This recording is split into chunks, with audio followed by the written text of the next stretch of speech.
I haven't had anybody on the podcast that is primarily centered around exercise or fitness, which is ridiculous considering how big or how important it is to me. So I like your story a lot. You've written a lot of great books. Went through some of the books that you sent me and I was impressed. And so I look forward to chatting all things related to what it's like to stay in shape as an older middle aged male with you. Yeah, no, I'm excited to get into it. And yeah, no, it's interesting because, right, longevity, a big part of longevity is exercise. There's other things too, but without exercise, you're missing maybe the biggest part of the equation. Yeah, I agree. I always say the exercise, I'm really big into anti-aging and longevity, but exercise is the centerpiece and all the stuff is are spokes around that, in my opinion. Look, sleep is the most important thing you can do. Absolutely. You cannot run but in terms of what you can actively do, I think that exercise hits every pathway of aging. And if you just think about it, if you wanted to change your body, if you wanted to, like you wanted to change the way it looks and performs and feels in the next 3 months, exercise would be your greatest tool in your toolkit. I'll tell you the thing I love the most about exercise is it's the thing you have the most control over. There's so many other Yeah. things in life that you can't control. Like you said, sleep, we have some control over that, but sometimes something wakes you up in the middle of the night. Sometimes something keeps you up late or forces you to get up earlier. And exercise, we make the time to do it. We have to hold ourselves accountable to do it or have a trainer or set up some sort of system that's going to keep us accountable. No one else can do it for you. And that's the beauty of it. And I think when people start to realize that, it's an empowering thing. And Yeah. it's hard to turn that corner sometimes for people when they have a different association with exercise to get them to realize, no, this is something that you can really take ownership of that's going to make a huge difference in your life for the better. Yeah.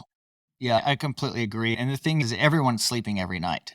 You might have one night where you didn't sleep, but people are already sleeping. People aren't already exercising, not everybody. So there is a real opportunity there. Let's talk a little bit about your background, your story. So you seem like you came from, correct me if I'm wrong, a little bit of a traditional fitness and training approach. And then all of a sudden you found calisthenics, this advanced body weight training. And it seemed like it just piqued your curiosity and you just committed to it and now you have this sort of specialization in body weight training. Is that You know, Tell us the story. it's started out really. The first exercises that I did in the beginning were chin ups and push ups. So I was doing calisthenics, but I didn't really think of it as calisthenics. I just thought I'm a kid and I don't have much equipment and I wanted to start working out. But I also started doing basic weight training around the same time. I started taking in high school gym class, started taking weight training, and started doing bench presses and mostly just upper body stuff at that time because I wasn't really thinking about legs yet. And then obviously later on, I got more serious about training, started doing squats and deadlifts. And yeah, a lot of what you said, more traditional gym type of bodybuilding, 3 sets of 10, doing a lot of machines. The push ups and the chin ups and the dips, those things always stayed in my routine too, but they were kind of more the icing on the cake, not really the main course. And then it was really a gradual thing, though. It wasn't like one day I just woke up and said, I'm going to do calisthenics. And one of the first exercises that started to pique my interest in calisthenics was the pistol squat. And I remember seeing somebody do this when I was in my early 20s and thinking in my head, that's really cool. And then doing the math and saying, I could put a lot of weight on my back and do a 2 legged squat. So if I take the weight away, I should be able to do this. And I was wrong because there's a lot more that goes into a pistol squat than just the Yeah. strength of squatting the weight on 2 legs. And that kind of intrigued me. And I wanted to learn it. So I kept practicing that. And I had to put some of the weights aside to focus on that for a little bit. So that kind of started to come in. And then after that, I got interested in handstands and I started saying, oh, no, let me make this a higher priority than maybe doing dumbbell presses. And the first time I Yeah. saw someone do a muscle up, I was like, wow, that's really cool. I've done lots of pull ups and dips, but I never saw a muscle up. And this was maybe 2005, 2006. With calisthenics, I know you were doing muscle ups way before that, but that was when calisthenics was starting to become a little bit more of a mainstream thing. Or maybe that was like right before it became more mainstream. And then I wanted to learn that. So it was just little by little, one thing replacing another thing until eventually, after a couple of years of that, it was all right. This is what I'm all about now, and I fully Yeah. embraced that. Yeah. I mean, there's something special about body weight exercise, and that's the world I came from my whole life, right? Being a gymnast, and I do a lot of weightlifting now. I think weightlifting is incredible. I think it is. I think everyone should know how to weightlift, right? But I also think everyone should know how to use their body in the most functional way, and that incorporates being able to do some body weight stuff. And for me, I've always said that when you do body weight or calisthenic training, to me, it's like you smarten the muscles. You connect and synergize the different muscle groups. Whereas like when you're lifting weights, you're saying, okay, I'm doing bench press, I'm pushing. That's just I'm just getting strong in that one direction. Now I'm doing like a pull down, I'm doing a squat, and it's very boxed in. And even if you have a really good training program, you're still boxing in. But when you do calisthenics, it requires your body to incorporate balance, proprioception, and mobility, and it activates your core more. And I always find it just smartens that dumb muscle up, and it really trains it to be a lot more, I think, useful and functional. Would you agree with that? I do. And one of the things that I've often said about calisthenics is it makes you better at things where you have to move your body. So things like martial arts or obviously gymnastics, if you do calisthenics, that's going to carry over to that. And doing weights makes you better at things where you have to move an external object. And both are important. Like you said, sometimes in life, you've got to move your body. Sometimes in life, you've got to move an external object. And sometimes people have gotten the wrong idea about me because I promote calisthenics and I don't really talk that much about weights. Or if I do talk about weights, I say what I just said is weights is good for lifting an external object. And people Yeah. think that I don't appreciate weight training or that I'm putting it down or I think it's bad. I don't think it's bad. I think calisthenics is ultimately, if you're only going to do one or the other, calisthenics is more practical because you don't need any equipment. And because I think it has more universal carryover to things we do with our bodies. But yeah, I lift weights sometimes. I think there's a value in doing a barbell squat or a barbell deadlift or a kettlebell swing or a press with a bar or a weighted object. So I don't Yeah. have anything against that style of training. It's just not my main thing. Yeah. And I think that with all, let's say, the barbell back squat or the deadlift, yeah, I really think with weights, there is a high responsibility to progress in the right manner. There's a big debate if a barbell back squat and a deadlift is actually bad or good for your back. And my opinion is if you progressively go through the progressions and with the right amount of weight and you never overdo it, it will strengthen your core, right? If you start with dumbbells or you start with the right progression. But if I see these guys in the gym sometimes that you can tell they just started a new program, they don't have a lot of experience, and they're putting a barbell on their back and they're doing deadlifts and their form is off. And you're like, you are going to wreck your back. And with body Yeah. weight, the margin of error isn't You can't drop a destructive. weight on yourself if you're not lifting a weight. But you can The get hurt doing calisthenics. There's plenty of people I see doing calisthenics who don't approach progressions in a smart way, the same way like that lifter in the gym is trying to do too much weight. They don't know their technique. I've seen plenty of people say, hey, I'm going to try to do a human flag. And you even do 5 pull-ups? No. I mean, get your pull-ups down before you jack up your shoulders trying to learn a human flag. Not that the human flag Yeah, isn't a worthwhile pursuit. It is. But you've got to get yeah, there in an intelligent way. So anything is potentially dangerous. There's a cliche, movement is medicine, right? And I like that saying. And if you think of medicine, the dosage is critical. You have to start someone on a small dose, see how they react to that. Any doctor who's worth their salt knows that. You don't just give somebody the full dosage on their initial try with something. And that's what these people do at the gym sometimes with weights. So calisthenics is a little more self-limiting in that you're not going to drop that weight on your chest. Maybe you'll, like I said, you could maybe hurt your shoulder, mess up a joint a little bit, trying to do something that's too ambitious. But the risk of a severe injury is obviously higher doing weights. yeah.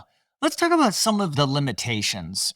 of body weight training. One of the first things that comes to mind is training the legs. Obviously, we talked about this. I think you can effectively, easily develop and strengthen your upper body using body weight only.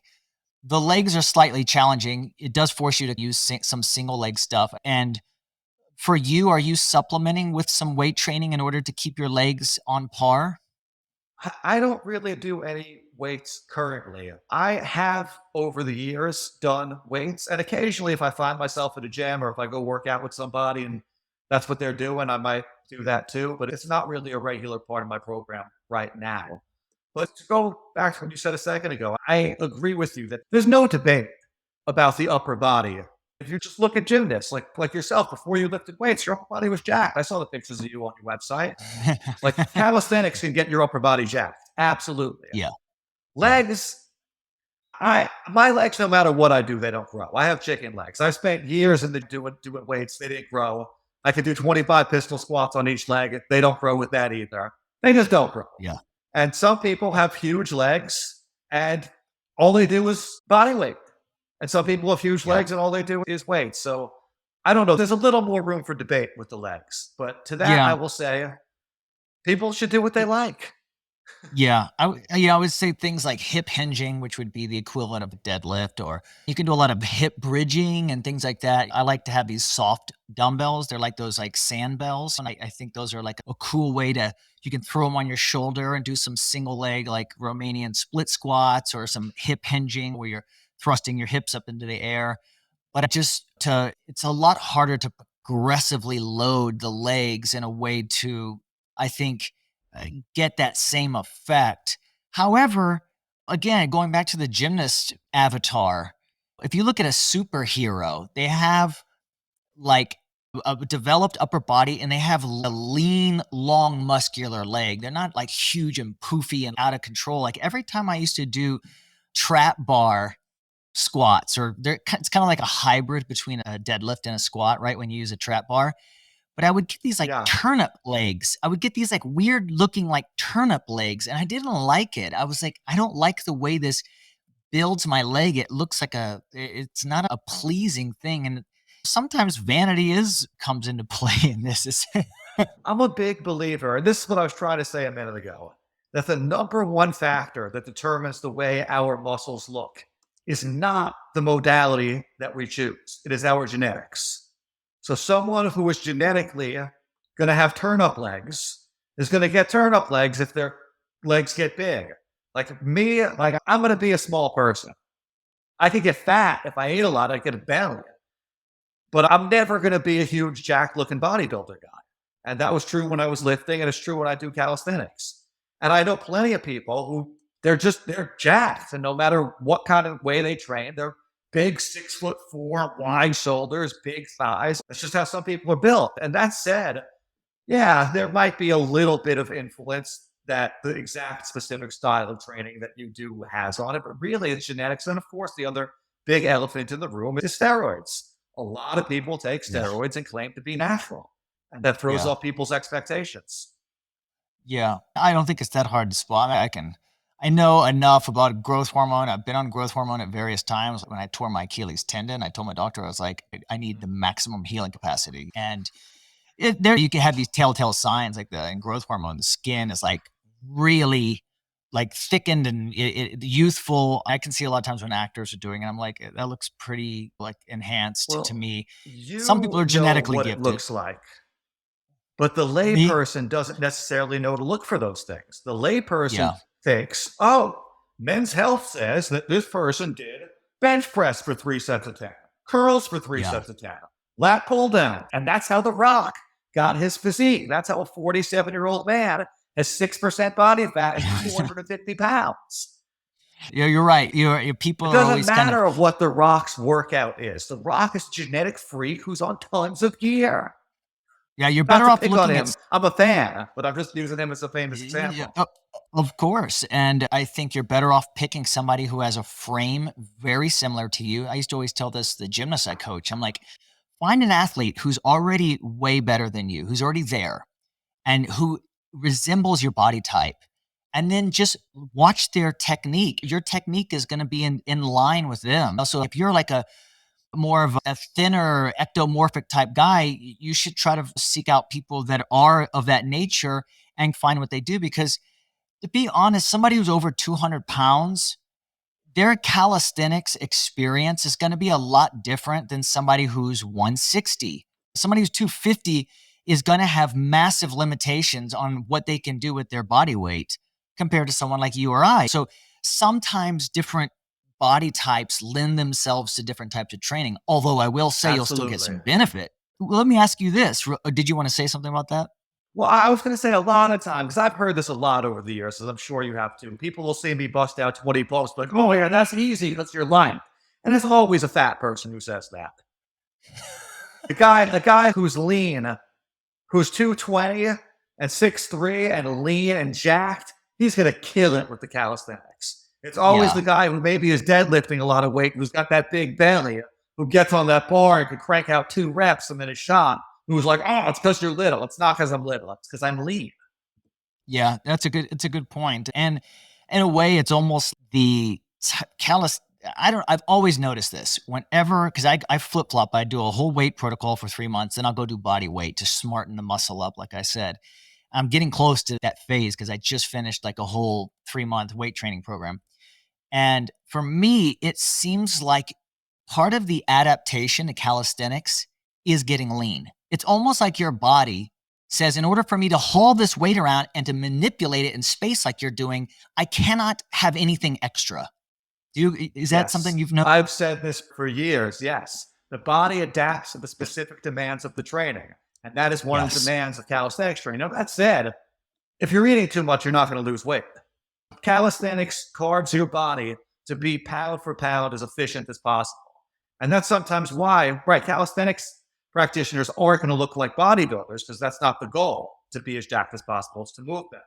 Now, there are people who do like calisthenics bodybuilding, and that's Yeah. cool too. So they're not necessarily trying to learn to do a front lever or one arm chin up. They're just getting in volume on dips and push ups and chin ups and pull ups and try to use that to get their physique. But here's the thing, Stephen, like I was saying before, everyone I've ever known who consistently works out hard and doesn't eat garbage all day is in good shape.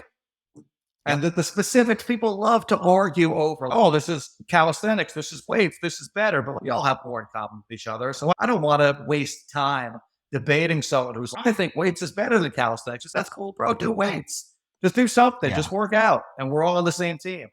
But what we're It's a up great against point. is the world trying to make people fat and sick. Yeah, and you, as you can say that and know that because you've spent enough time working out to realize that consistency trumps everything. And if you along with a good diet.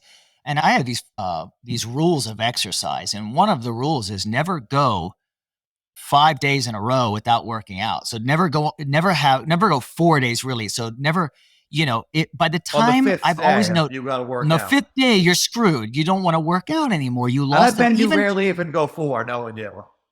No, I don't, but I have had a few times, and I've always noticed that by that fifth day, you're like, I don't really want to work. It's so much easier to say, I'm not going to do it right now. And if you stay in that pocket where you never miss those days, you just go.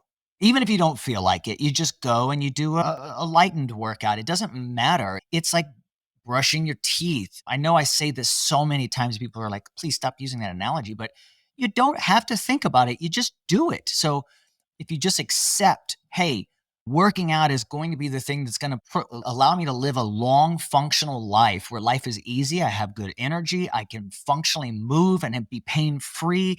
I'm strong. I'm lean.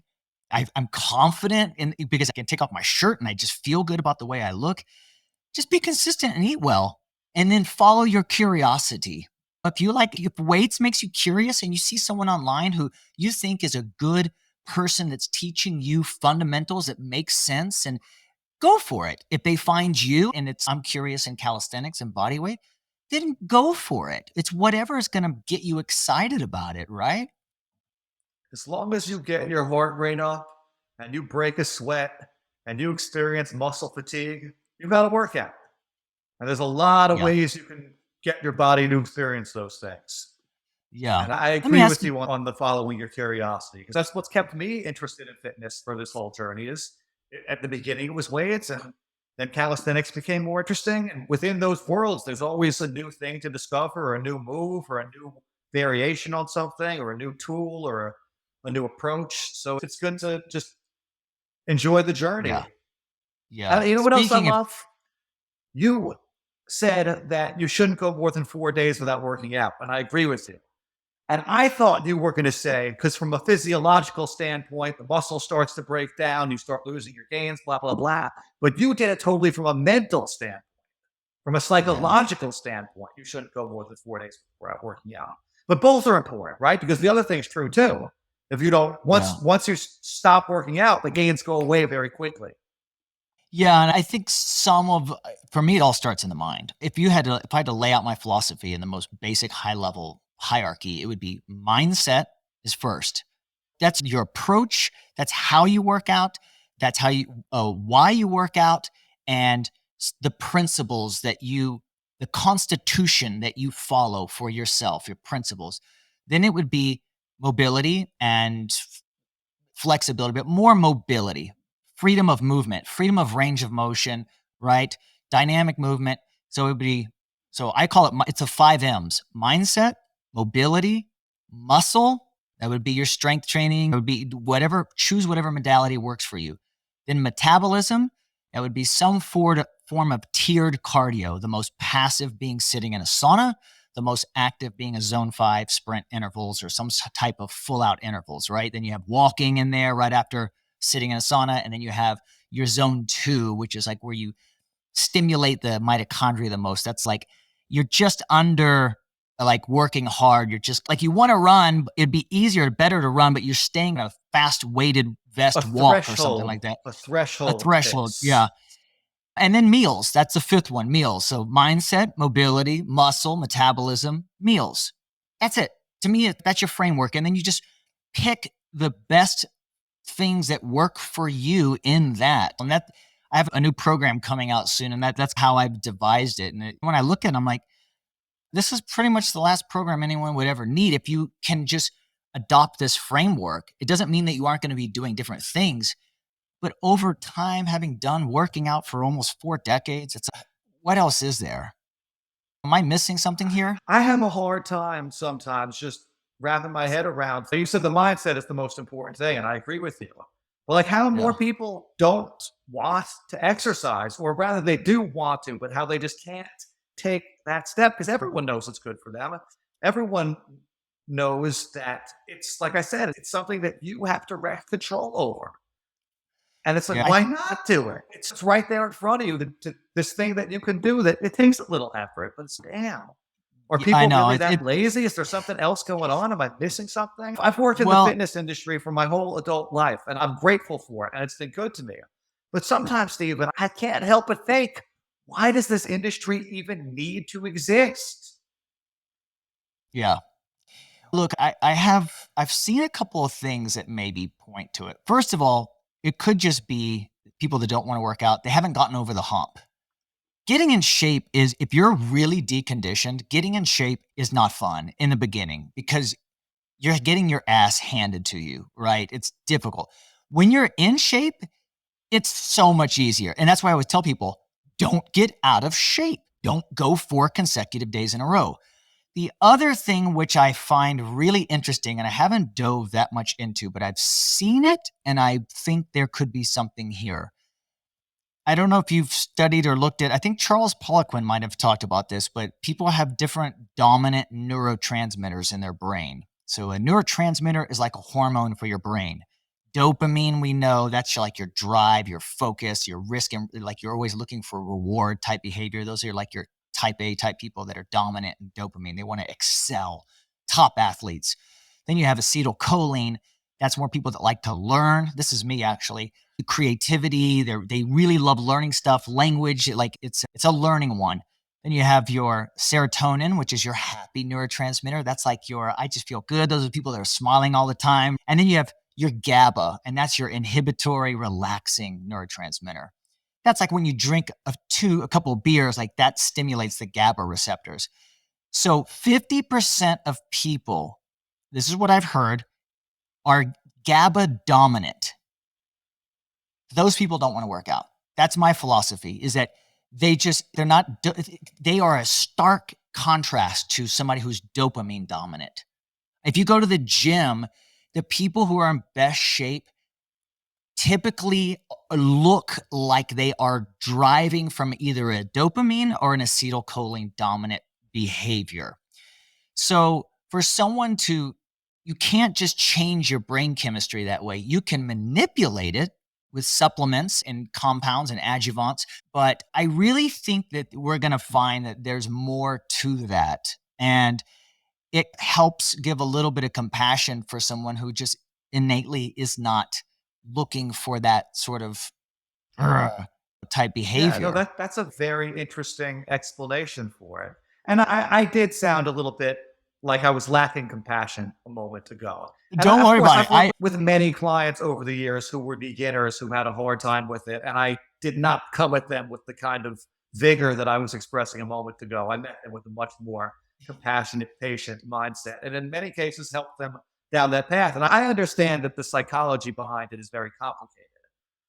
But people are so illogical with our behavior. And I guess that's the bigger thing Yeah. that fascinates me, how our emotional minds override our logical minds constantly. And I'm guilty of it too. I make decisions to please myself in the moment that I know aren't necessarily the best decision for myself long term.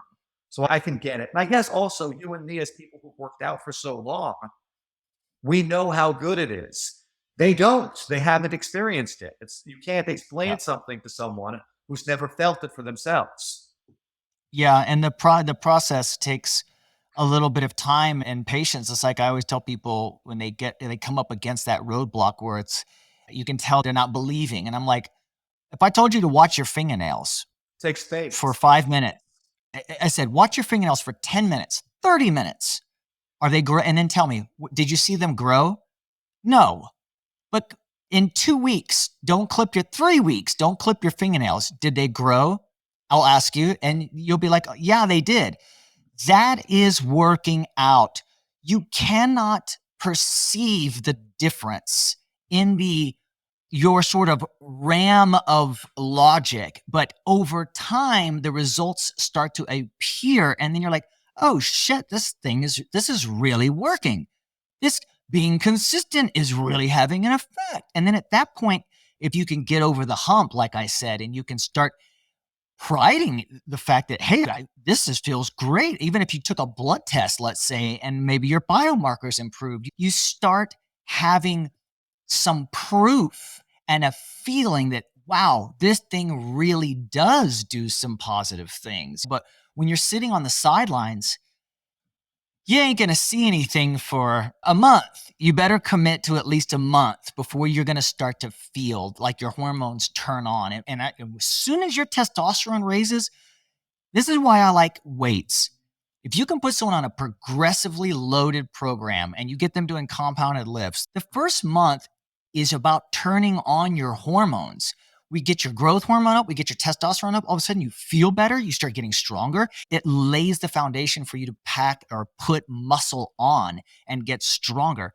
Plus, your mood it just completely changes. So, there's so much more to exercise than just I work out because I like it, or I work out because I want muscles. It's when you feel great because you have optimal hormones, because you work out, your perception of the world has changed.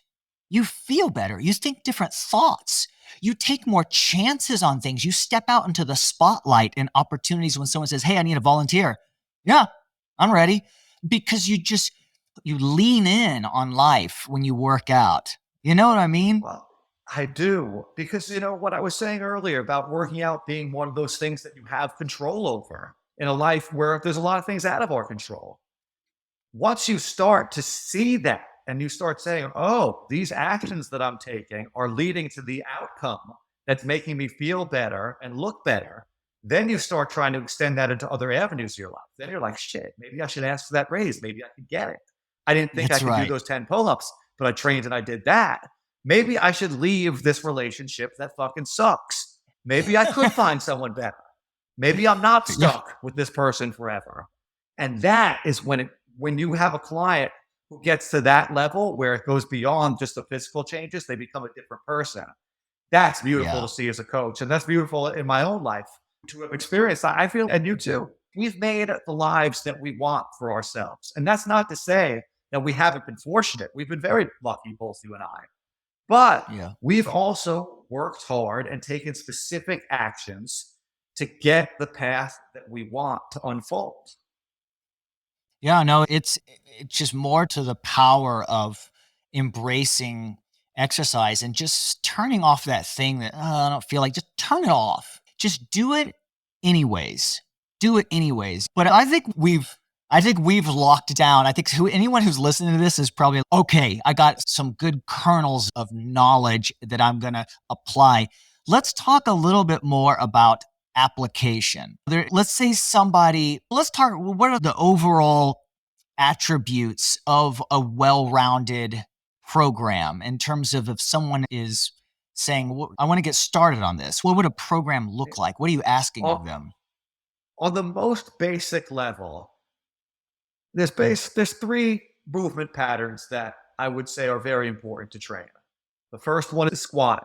And whether you want to do it with weights or you want to just do body weight squats and eventually work to a one-legged pistol squat, some kind of squat where the resistance is challenging for you.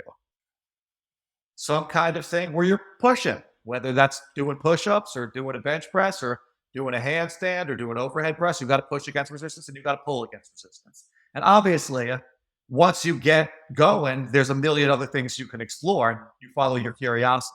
But for someone who's Yeah. doing nothing, who wants a super duper simple basic strength training program with no barrier to entry, do squats, do push-ups, and find something you can hang from and do some chin-ups. And if you can't do a chin-up yet, just hang for time and build up your grip Yeah. and build up your shoulders that way. It's And build the excellent. I habit. mean, yeah. Yeah, you nailed it. It's always about finding the first order of something. What is the most simplest starting point? Because a lot of times on Instagram and all these social media, people are being so fanciful. Look at this new way of this, and look at this, and look at that. And at the end of the day, it's get rid of all the fluff. What is at the kernel of what we're trying to achieve? And it basically a squat, a push, and a pull. You can get yourself a chin up bar or one of those door pull up bars, right? You can do push-ups on the ground, you can do pull-ups on the bar, and then you can hike your back leg up on something about a foot and a half off the ground and do some single-legged Bulgarian split squats or do some pistol squats or do two just regular squats, right? Maybe grab a little something that's heavy and hold on to it and do some squats. I love goblet squats. If you have a dumbbell, like it activates your core. It's just a really good, excellent movement pattern to be able to move into more advanced squatting. I made this video on YouTube years ago and it was I just grabbed my GoPro and I just made it. Quality was terrible, but the information was really good. I was like, if you want an entire home gym, you need 4 pieces of equipment. So if you're a little bit more leaning towards the weight lifting type thing, you get a bench, you get a set of adjustable dumbbells, you get a pull-up bar, and then you get a belt that has a hanging loop. You can get one for $35 on Amazon. So now you can do every push pull in both planes, push pull and squatting, and you can weight and progressively load them. So you can do pull-ups and you can hang the adjustable dumbbell like 5 pounds, then 750, then 10 pounds in the loop so that your pull-ups. During the pandemic, I had all this stuff and I was like, I looked like a genius when it happened. I couldn't buy any equipment during the pandemic. But there's days when I don't have time to go to the gym and I'm like, I have everything I need to get an effective workout in this tiny little space. And it's why you don't have to overthink it. Just get a chin up bar and have a little, even if you go to the gym, don't miss those 4 days. Have something, even if your day is super busy, where you can do a micro workout at home. Yeah. That's how I A do it. short workout, a short workout is infinitely better than no workout at all. And that's a big part of, like I said, why I like calisthenics so much is because it's easy to just do a quick workout from home. You don't have to drive to the gym. You don't have to make a big deal out of it. You don't even need all the equipment you mentioned, which is already minimal. All I have is a pull-up bar and a pair of rings. That's awesome. Yeah, that's great. So what about where does mobility for you fit into this? Because you've written a book on mobility and I liked it. I looked through it and I was like, I agree with what you're saying and I like the way you sequence things. And I kind of a lot of people have a lot of misconceptions about flexibility and what is active, what is passive, what is dynamic, what is ballistic, what is mobility even. And to me, I just think a simple mobility routine and a simple dynamic stretching routine and then a way if you want to combine those and couple them. I don't think a lot of people need to spend a lot of time doing a ton of passive, massive ROM extension, range of motion extension. I think they need freedom of movement. I think they need full access through the range of motion. And I think they need to move and improve their circulation, and improve the extensibility and not let these muscles get glycated with sugar that just makes it rot. Yeah, my ebook, Mobility Man, all the routines you saw, they're quick. The idea is they're 10-minute routines that you can do in addition to a workout, either as a warm up or a cool down or both, or just on a day that you're not doing a full workout, just to grease the hinges, so to speak. And like you said, keep your body from decaying. So, Yeah. mobility, I would stick with what I said earlier that if you're someone who doesn't exercise at all, start by doing some strength training. Start by doing some squats, doing some push-ups, getting your grip strength strong enough that you can hang, building to a chin up. But once you establish a foundation of strength on the basics, mobility becomes really important too, especially as people get older. And my most of the people that I'm trying to reach are guys our age who mobility becomes a more important concern for us. And like I said, time is somewhat limited. So I try to come up with the most efficient and full body types of routines that I can so people can do them quickly in the morning while the kids are still asleep or at night before bed and not have to make a big thing out of it. But yeah, mobility definitely matters. But it's funny, you said when you did your 5 things, you said mind and you said mobility was second. It's hard to say if you put strength and mobility first because it just depends on the person. Some people need mobility work a lot more. Other people, I would say, need to work on the strength more. But ultimately, a well rounded routine should have some component of both.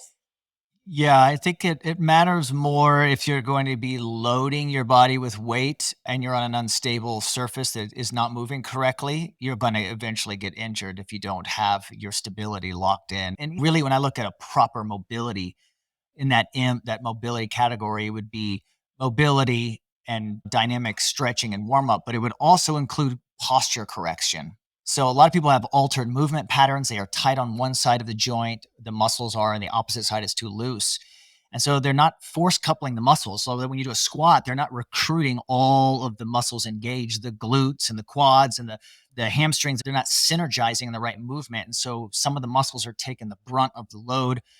And that typically just will just lead to people getting injured. So I always say, if you're going to build a house, can't build a house on an unstable surface. So you have people trying to do squats sometimes and they have really poor mobility. And my opinion is you'd be better off doing a little weighting your mobility work and then your squat would automatically improve because you'd be doing it fundamentally correct. Yeah, ultimately, the two things are related. They're interwoven, strength and mobility. Like in order to properly back squat a lot of weight, you have to have both. In order to do a Yeah. pistol squat, you have to have both. Even just what I said, getting someone to hang from a bar, some people are too tight to even do that. Yeah. And I was No, saying you're that's a right. strength thing, but it's also a mobility thing. So you mentioned earlier, we have a tendency to over compartmentalize. This is a chest exercise. This is this exercise. And part of what you like about calisthenics is the holistic nature of it. And Yeah. The calisthenics fluidity. incorporates the strength and the mobility together in a very seamless way. Like a handstand is a great example. You can't Yeah. do a handstand if you don't have both. And if I've Yeah. met lots of really strong guys who were tight, and there was no way they were going to get into a handstand. Yeah. I think the biggest thing I see if you go when I go to any gym or I see like a strong guy trying to do calisthenics, the biggest thing I see A tight, is strong guy. Yeah, a tight, strong guy. Yeah, yeah, not someone like you or anything, but a lack of mobility in terms of they don't have good range of motion, so they have all these weird angles in a handstand. Or for me, body weight and gymnastics is like taking your entire body and making it one muscle. And even pointing your toes, there's an artistic nature to it. When I point my toes, what's engaged? My calf muscles, right? So the entire body, the core, everything all becomes like a synergized one single muscle. And it has there's an aesthetic almost in a way to doing this stuff technically really. And it's funny, I see some of these like big guys doing L sits or they do certain things and they look clunky and their knees are bent, like they have a hard time straightening their elbows. And it's one of the things I'm always like, God, these guys are not rolling out. They're not working on their flexibility at all or stretching. They're just going to the gym and going right into sets. And I think the mobility or the body weight work has that built-in responsibility that or opportunity that it provides you some of that inherent mobility. Yeah. Like No, you saying from all of the fundamental calisthenics skills have some degree of strength and mobility to them, right? We talked about the handstand. A back bridge is a great example of something that strong guys are really tight and find impossible. yeah. Any kind of squat, right? You mentioned guys can't squat because they're too tight. All of these fundamental movement patterns encompass both of these things. So it is funny when you see someone who spent so much time focusing on just the strength component in a very limited capacity and then they're trying to do something else. But it's good that they're at least trying to do something else because that's getting them out of that comfort zone. Just by trying to do that L sit, they're stretching their hamstrings. That's probably the best Yeah. stretch their hamstrings have gotten in a while trying to do that L sit. Yeah. There are a lot of like weight training purists would say when I do an RDL or something like that, I'm actually stretching my hamstrings and flexibility is inherently programmed within, That's which is true. true to some. Yeah, it's true, but there's it doesn't mean that it's applicable that you can sit in a pike sit with your legs straight and reach down and touch your toes and bring your forehead to your knees. That's why I do like to go like meander through and not get stuck into one way of training because every new training offers new opportunities. Yeah, and all of this stuff, it's such a big spectrum. We were talking before about the beginner who doesn't work out at all and trying to flip that switch in their mind to get them to start and them doing a very simplified program. And now we're talking about doing L sits and piping your face into your knees. And there's a big chasm there. Yeah. As someone who's in the space of being a fitness personality and making programs and products and training people, that's such a challenge. It's just to navigate that. How do I make content that's appropriate for people? Yeah. Or do I just pick? Do I just say, I'm going to only go after beginners or I'm going to only go after advanced people? There's no one answer to that. But it's just fascinating Yeah. just to step back and be like, whoa, there's a lot to take in there. Yeah, there really is. And I think every time since we've talked, you do a good job of always bringing it back to the middle-aged person who maybe doesn't have a lot of time. What are the constraints? Maybe he has tight shoulders, or maybe he hasn't worked out in a while. And I think that I can tell you've worked with a lot of people that aren't at the advanced level yet. And for anyone that's listening to this and you're maybe one of these people, Al might be your guy. Maybe if someone they listened to this and they said, I like what this guy's saying. I like his approach and I'm not really in shape and I'm maybe middle aged or getting 35 and up. What would be like one of your books or programs that you would recommend first? Well, I've got a program called Old Man Strength, and the name is a joke. People are like, what? You think you're old? You're only in your 40s. It's an expression, Old Man Strength. So I have to just, as a caveat, say that. It's a catchy title, though. But the program is designed exactly for guys in their 40s who are either new to strength training or getting back to strength training after a layoff. And it's all calisthenics based. So it's all stuff you could do from home. The only equipment you need is a pull up bar. And if you don't have a bar, you could still get the program and do 70% of it anyway. So I would say start with that. And I do have a mobility program that you mentioned also, which I think is a good complement. If someone already has a little bit of strength under their belt and they want to go a little farther, they can get that program also. And then I do take clients, same as you, for one-on-one coaching. And that's obviously something I would only recommend someone contact me about if they got the program first and they're getting the ball rolling with that, or if they need the accountability, because that's a big part of what we provide. Sometimes people buy programs, they still don't work out. So they need somebody to say, hey, or in my case, hey, we got to actually do this thing. Yeah, I saw some statistic that only 10% of people usually finish courses now. Like it's appalling. It's oh my gosh. I really think it comes down to the leader. Who is the guy behind the program? Does he inspire you? Does he champion? Or do you want to be like him That's way, part of it, but also a program that's not interacting with you. Like it can only guide you so far when you give up. That's why people need coaches, because I'm going to text them and say, hey, it's been 3 days. What's going on? Whereas the program, it can't do that. It's passive. Yeah. Yeah. What about are you and that's great. I've looked at both of those books and so I do if you're getting started, I think those would be awesome options for somebody. What about have you played are there any tools or gadgets or gear or anything that you use that to level up any of your stuff? Just the pull-up bar and the rings. I really kept it simple. In my training and my career, I've tried so many different things and come full circle and ultimately realized all that stuff doesn't matter. It's just the connection you have with your body. And those tools, like I said, you got to have something to hang from to do a pull-up. It doesn't have to be a Yeah. bar or rings. If you've got a lip on the side of your house or like a rafter, you can grab a piece of wood, whatever the hell you have. You can hang and do chin-ups. Have at it. But I'm all about getting rid of equipment, not adding more. Yeah, that's great. So you've never done any sort of blood flow restriction training at all? I think I tried that once when I was young. It's not something that I felt worth. It didn't it didn't inspire my curiosity, to use your It did words. inspire yeah. So to me, I think it is an incredible way to get more out of a body weight workout. Not so much if you're doing skills based, if you're doing front levers and planches and handstands and all that, but if you're doing just raw body weight strength, especially for the legs, it is comparable to a real serious force. Like it basically tricks your body into thinking you're lifting more weight than you are. And when I've talked about tearing my Achilles tendon and working on this Nike commercial in 2017, it was terrible. I was 40, I don't know, 7 or 46 years old. That's not a fun injury for that age.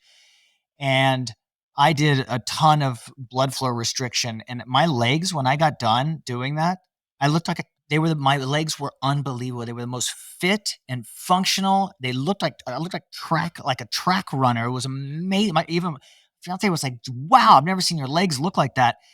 And I have 2 versions of BFR here. So I just did one outside of the pool the other day with a little bit of bands and some body weight. I just put on the blood flow restriction. I won't do it for everything.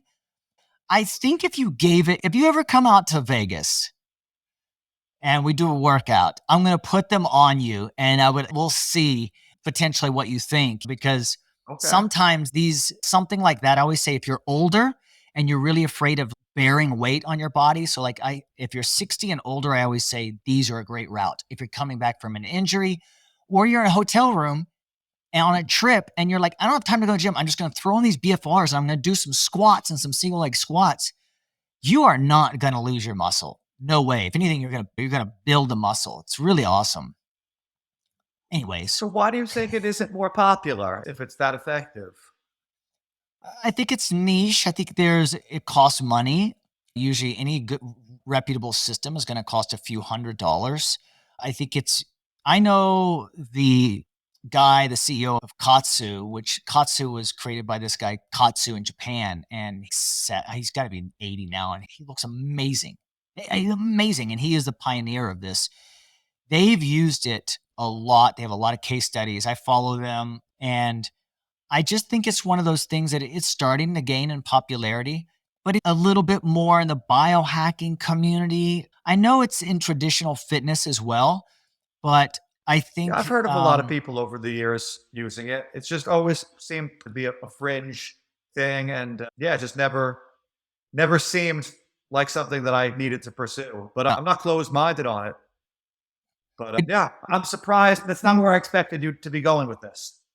yeah, to me, I am a little bit mindful, at least in a way of somebody who wants to do a simplified workout, but maybe wants to try to get a larger return on their investment of time and energy. And Yeah. you get a massive growth hormone release from this. When your limbs, what happens is you're occluding the venous. You get the arterial blood flow coming into the leg. Let's say if you do wear them on your legs, But it you're doesn't go occluding back, is what it is. It gets trapped in you're the leg, right? occluding, a percentage of it. And you want to use one that actually is calibrated to like your blood pressure for the day. And what it will do is it traps the lactate in your leg. And so your body physiologically, you're doing these high reps on there and it's getting producing a ton of lactate and it can't clear it. And Is it so uncomfortable? it's Is it very physically uncomfortable. uncomfortable? That's It's probably a uncomfortable big because part of why it hasn't caught on more, yeah, yeah. even But if it when is you effective. Yeah.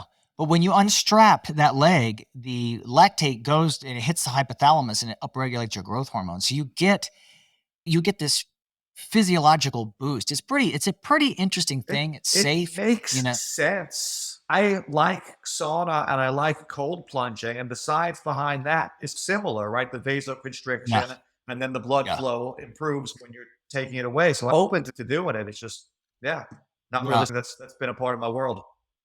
Yeah, we'll get you on them sometime. I think it would just be interesting to have your take on it, especially somebody who is well versed and qualified in the body weight space. What about, do you ever And use anything like clubs? Or I imagine you swinging clubs. I I've just tried see you. that. I've been in the fitness industry for so long that I've tried almost every type of workout or modality at least a couple times. Just being in different gyms over the years and being around different trainers and, oh, what's that? Let me try that. Oh, this thing. Okay. You go around, you go behind your back. This is kind of cool. So yeah, all that stuff has its place. But yes, I Yeah. don't know if this is going to sound like an egotistical thing or maybe the opposite of that, but I'm really happy with the results that I get just doing calisthenics. I don't feel a need to really seek out anything much beyond that right now. Yeah. No, I agree. You look great. How old are you now? I'm 43. And even within the world of 40? calisthenics, there's so much I want to keep doing. There's only so much you can train in a week. So if I'm doing Indian Yeah. clubs and I'm doing all this other stuff, it's when am I going to get my handstand practice? When am I going to do my pull ups? Yeah.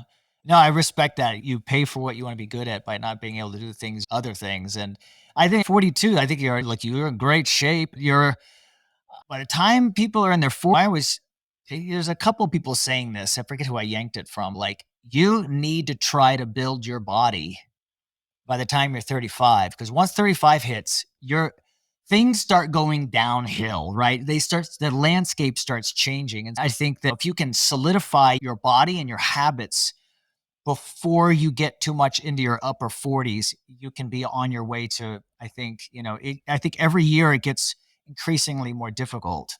It's definitely easier when you're younger, but I've met plenty of people, as I'm sure you have too, who didn't start training seriously until their 40s or 50s or even 60s, who still got in pretty darn good shape.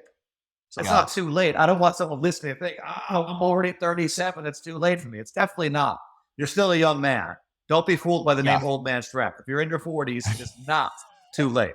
It's not optimal. Yeah, would it have been better if you did it when you were 18? Sure, you had more testosterone then, absolutely. But you did. So you can Yeah. start now. And hey, this is what I always tell people when they tell me, am I too old to start? I say, you're the youngest you're ever going to be. I love that. That is fantastic. I might have to use that. And I Me love too. your approach. I love your approach because it's a no nonsense. It's a very grounded approach and philosophy. It's simple in nature. I'm sure some of the stuff you do might seem complicated to some people just because, but you've boiled it down to the essentials. And really, there's no fluff.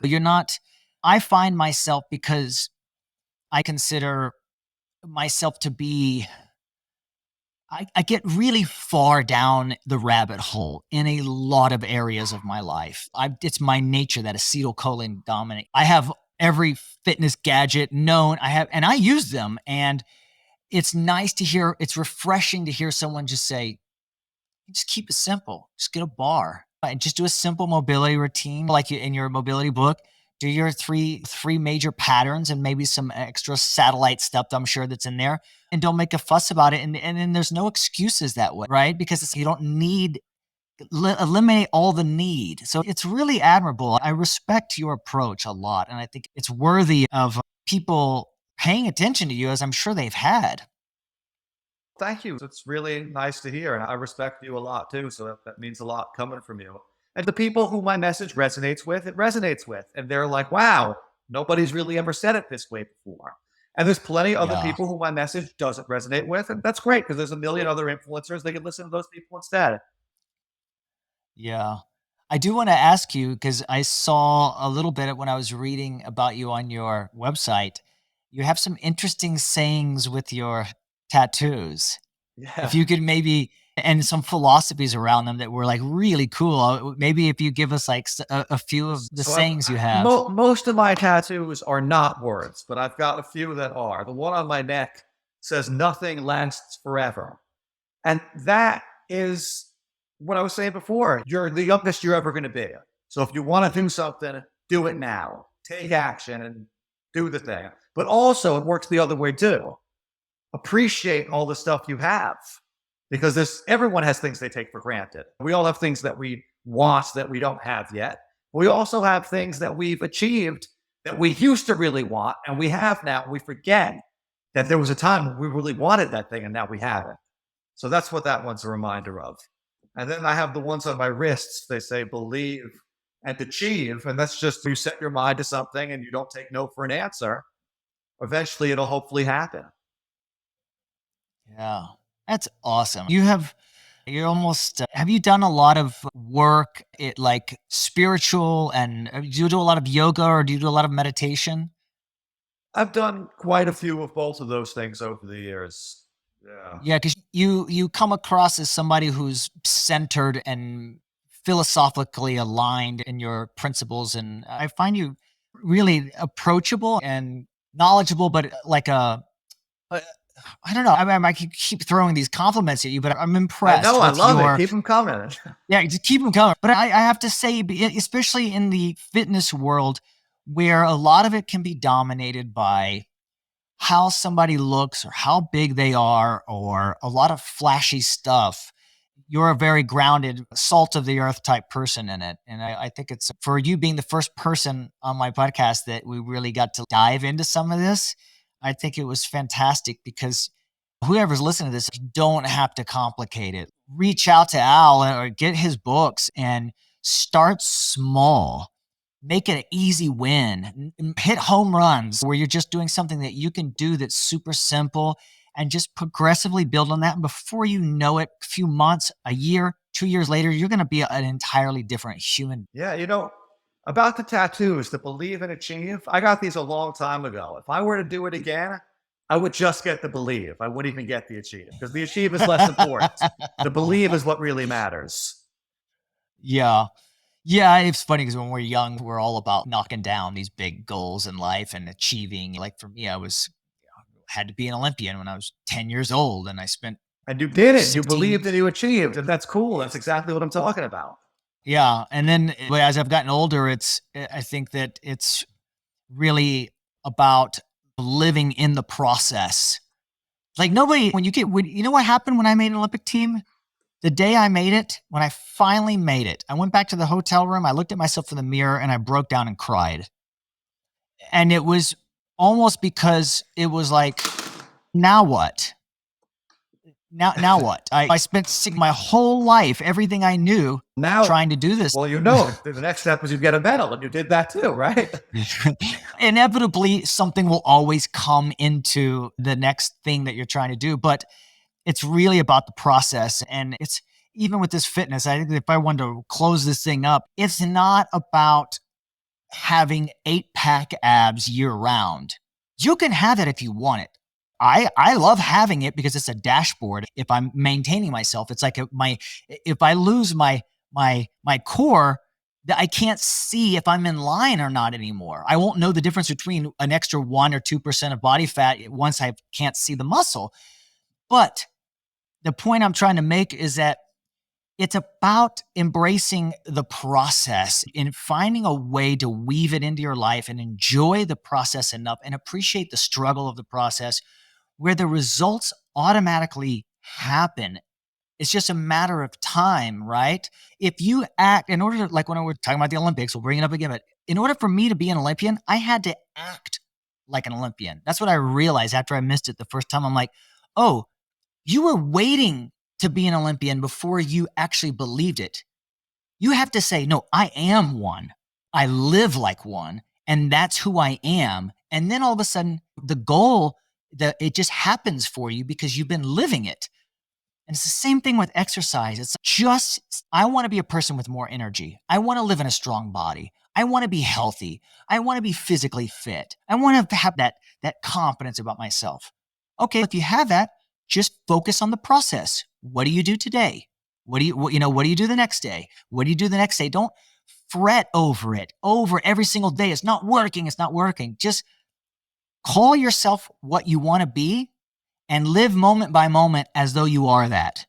And I think that's what the believe to me really signifies. So I love your philosophy. I think this has been a very fruitful podcast. Is there anything we missed? I think we covered some I ground think on we this. were extremely thorough. Yeah. Yeah, I think it was good. If someone wants to find you, how can they find you?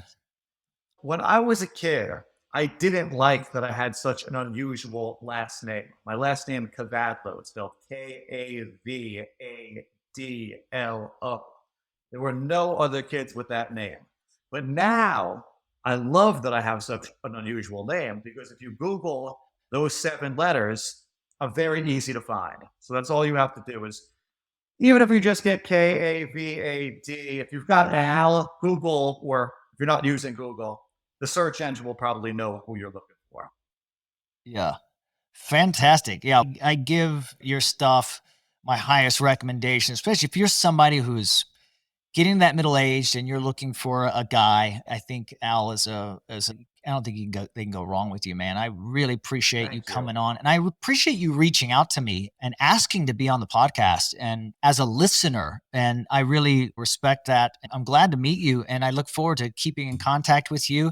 And like I said, Likewise. one of these days we'll have to find a way to be at the same place. If you ever come to Vegas or Yeah, whatever and do a workout where I'll sharpen up your handstand. I would love that. Awesome. All right. Check out Al Kavadlo, everybody. And thank you so much for tuning into the Stephen McCain podcast. Really appreciate you listening, and we will catch you on the next one. Stay healthy, everyone.